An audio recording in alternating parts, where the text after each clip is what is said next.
গাড়ি নিয়ে গেটের সামনে আসো, আমি বেরিয়ে গেছি। দেরি হয়ে গেল আজকে। চেয়ারম্যান সাহেব দাঁড়ান, একটা গোপন কথা রয়েছে। আমি আপনার 5 লাখ টাকার ব্যবস্থা করে দিচ্ছি, আপনি শুধু আমার একটা কাজ করে দিন। সমস্যা নেই চেয়ারম্যান সাহেব, একদম সহজ কাজ।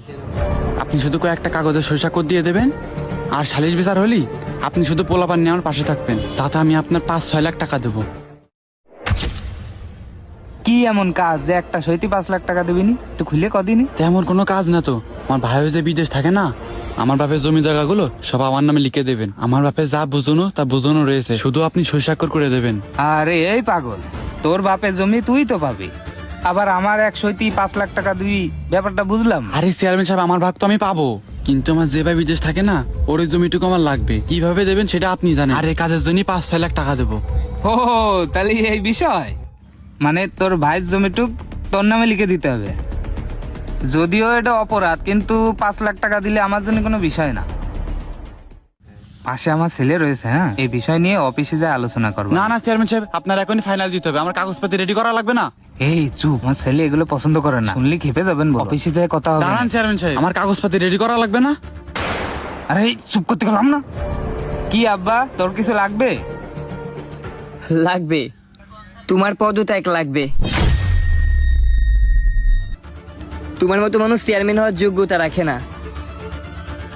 5 লাখ টাকার জন্য তুমি একজনের সম্পত্তি আর একজনের দিয়ে দিতে চাচ্ছাও, ক্ষমতা আছে বুঝলে।